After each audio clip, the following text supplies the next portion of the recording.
busy afternoon of glazing to do today. So, 1 second. I have to start the session with a nice cup of coffee.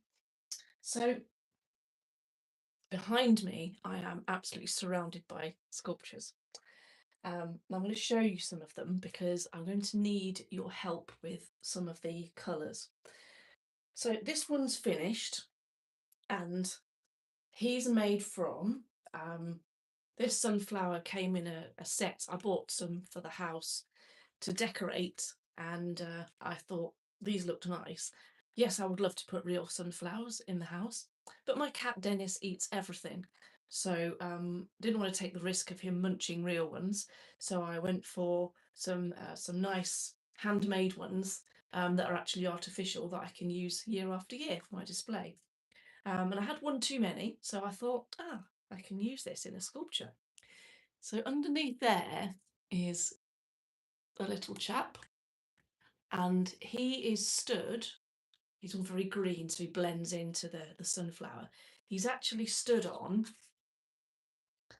a mobile phone stand that broke. It just like fell in half. And I don't like to waste anything or throw anything away. So I kept the stand and attached my figure to the stand and then built up around him. Now to give him some weight, so he's feels quite substantial. He is quite heavy. I've built out inside with old bits like old nails. Um, I think there might be an item of cutlery hidden inside him somewhere. And then I always like to leave a little bit showing just to see if anyone actually spots it. And then it forms quite a nice conversation as to why is that there. But I'm going to let you into the secret so that you see. So if I tip him, let's show you the right way now. The base there, by coming close. Can you see that there? I don't know if it's that clear or not. And if you look inside, it's quite dark there. That's the head of the item that I've used to add some weight. And that's the base of the item that I've used to add some weight. So what do you think it is? Whilst you're watching, drop a comment below if you think you know what it is. So he's finished, but I've glazed him in resin. I quite like using resin, it gives a nice shiny finish. But for the sculptures that I've got to glaze today, I'm going to use a different type of glaze. So pop him down on the floor. And this is one that I'm going to be glazing today. So he is my sort of Hern green man figure, and he's made from an old doll, sort of reclaimed basically. Then I've used wire and fabric hardener to create the horns, and then I've used fur, like a faux fur fabric that I've got some spare of from a project, and I've coated him in that in various places, and now he's pretty much ready to glaze. And I'm just looking at the comments, so Manish, it looks scary. So I'll tell you a story about him as you asked. So he is the figure known as Cernunnos, or sometimes called Hern. And in sort of pagan sort of mythology, paganism, which I am a pagan and a witch, um, we we follow this figure Hern as one of our gods, and he's like the Lord of the Greenwood. He's the Lord of the Wild Hunt, and basically he is the king um, to nature. He is the lord that resides over nature, and he has various female consorts as well. So there's always the lord and the lady. It's never one or the other. It's always balanced with lord and lady. So there's masculine and feminine, not necessarily all in the same mixture, and it's not really about gender. It's about energy. It's not about energy. So masculine, feminine energy, and within that whole spectrum, all of the energies that go with it.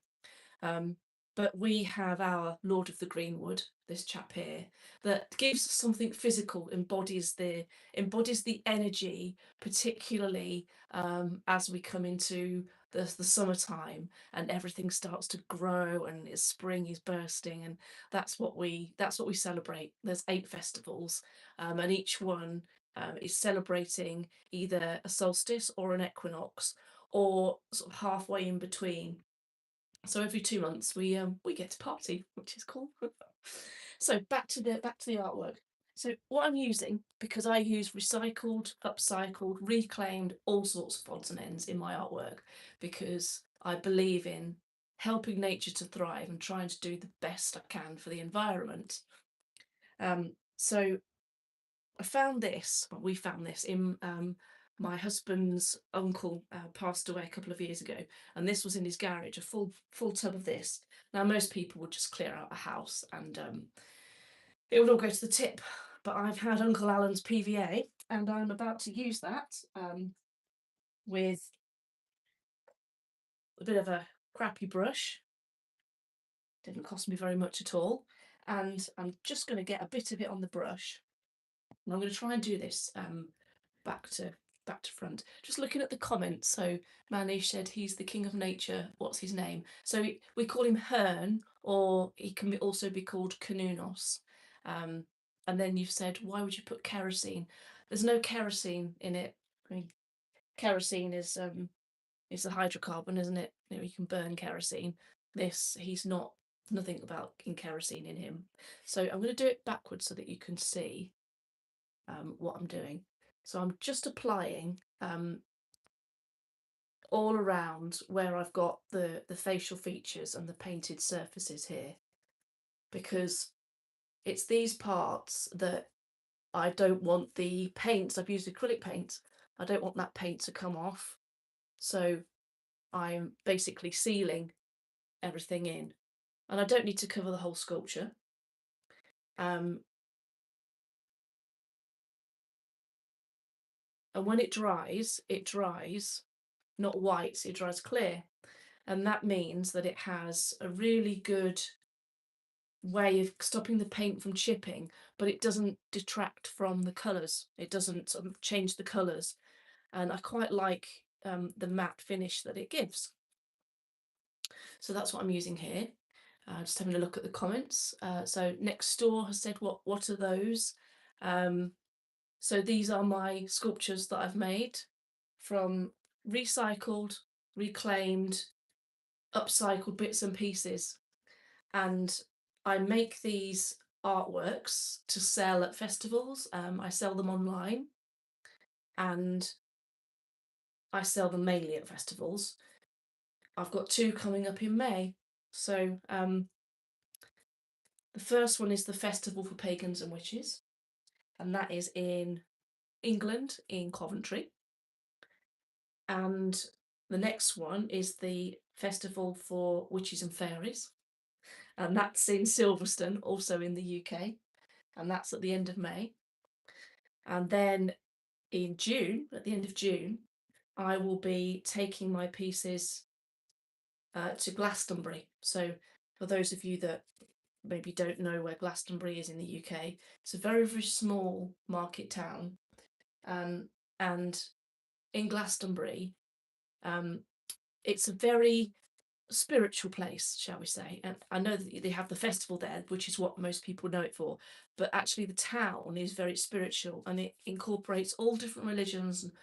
It attracts mindful thinkers and wild spirits, and my artwork goes very, very well there. So I've got a little pop-up exhibition happening, which I'm excited and nervous about because I haven't done it before. But I've taken the plunge and decided to invest a bit of money and set up a little pop-up gallery there. I'm just looking at the questions. Next Door asks, "Am I pagan?" Yes, I am. I am pagan, fully declared pagan. I am actually. I do also call myself a witch now, and it's, you don't have to have cauldrons and do fancy potion work. Really, for me, and this is just my opinion, being a witch is about how to use your mind to manifest things, to change things. And it's really very well linked with mindfulness and manifestation. Um, it's just looking at the comments, yeah, Norse paganism, Greek mythology. For me, I celebrate the cycles. Really, I love all of the mythology, all of the different types of mythology. I enjoy everything, but my own personal practice is celebrating nature. Um, and that's why I use recycled materials, and I make eco-friendly art, because nature is important to me. Nature's what I enjoy being in. I love camping. I love running in the countryside. I love escaping to where there's more trees than people, basically. Um, and that's what brought me to paganism, actually. So because we have celebrations as we go through the year. So he's getting nicely coated now. He looks more like a ghost. As we go through the year, we have different celebrations. So we've just had, at the start of February, we've just had one called Imulk, and that is the first festival of spring. It's halfway between the spring equinox, and it's really, it comes back to, pre-Christian traditions, when we farm the land. It's really where pagan comes from. The sort of the simple person that works the land and is in tune with the cycles of nature. So we had Imulk, which is one of my favourite festivals, because it's everything's just starting to come to life. Like you see the snowdrops peeking their little heads through, and that makes me smile, because I think, right, that means spring's coming. Then the next festival is the spring equinox. Just going to look at the questions. So next door asks, so do you follow like God's like spiritual beliefs you mentioned? Do you know, I quite like working with Herne, but I don't follow them in the way that other pagans, other witches do. Some people have a couple of deities, they're called deities, and they have a sort of two or three that they follow, because of the energy and the messaging that they bring. And if I'm honest, I struggle with doing that. I like to work with elemental energy. So the energy that nature gives you, the energy from the sun when you feel that, the energy from a storm, the energy that a wild wave comes crashing in, and you really feel it's so powerful and so special, that all of these things, that nature happens really in the way that nature happens. And that's what I celebrate. So I celebrate the cycles of nature in an elemental way. You're probably going to ask me about spells next. So let me just have a quick sip, get a bit thirsty. A stepson bought me this cup. It's been my old faithful studio mug for years. So spells. So the word spell and the word spelling are linked, if you've never thought about that before.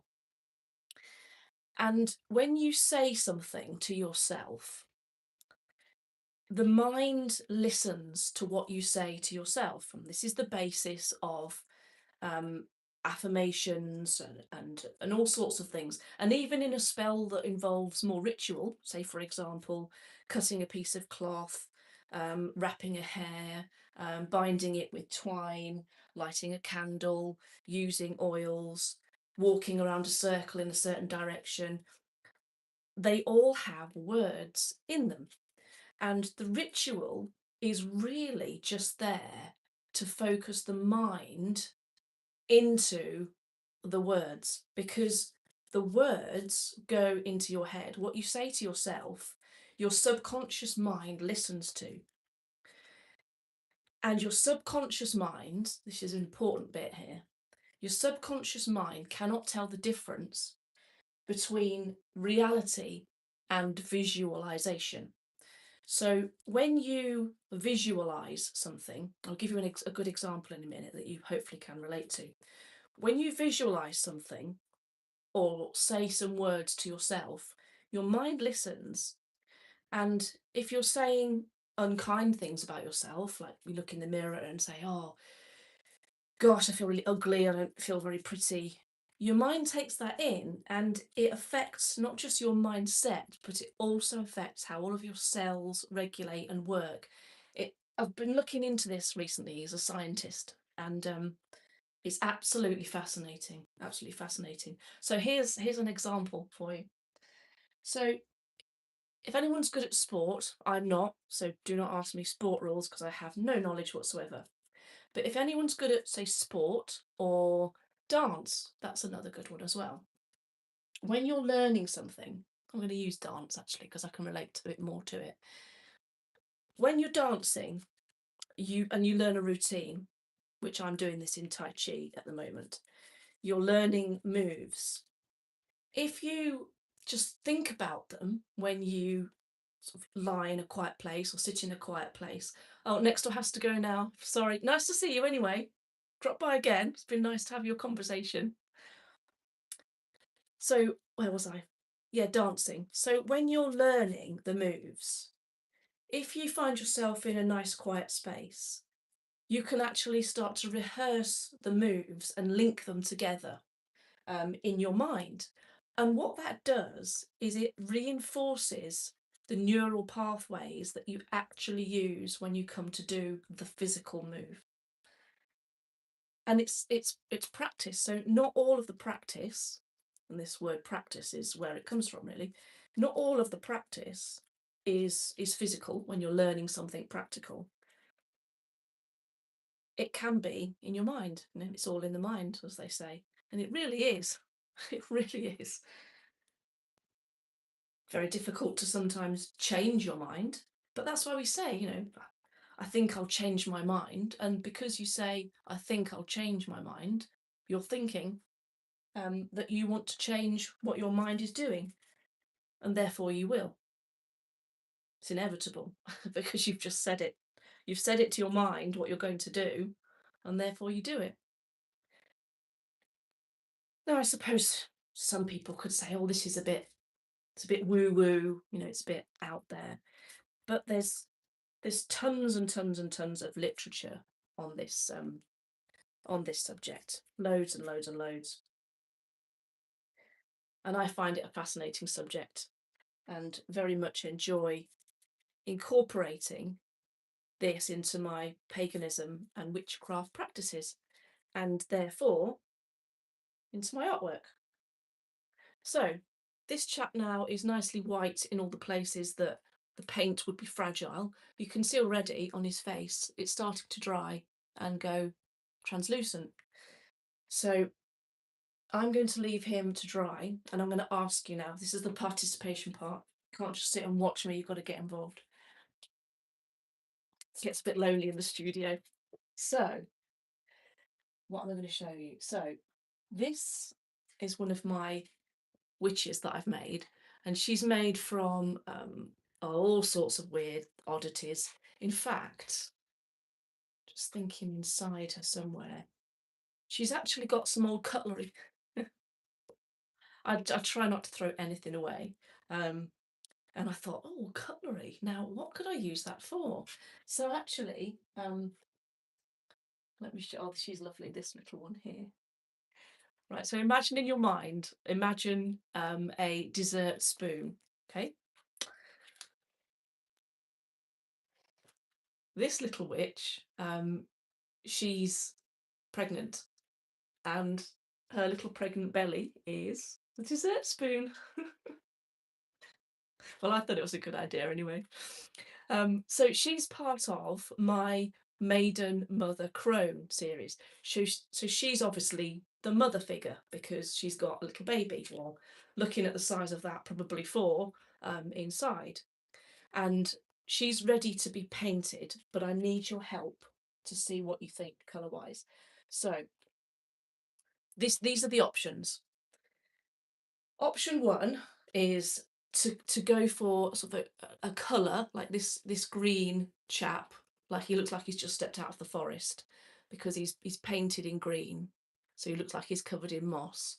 So there's that colour scheme, or there is just plain black and white, and I don't know which I prefer.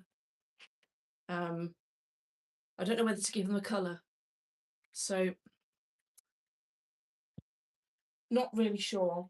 And also the extra bits to add, each one will be embellished with little bottle, a crystal, a particular kind of crystal. I choose different ones depending on the energy of the witch. So they'll all have those added. So what I need your help with now, before we all go, is this.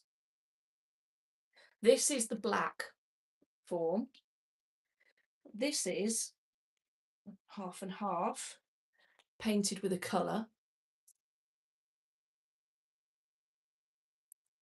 And then something like this is just pure black. So he's my vampire figure. He's got little vampire teeth and he's got a gothic cross on the back.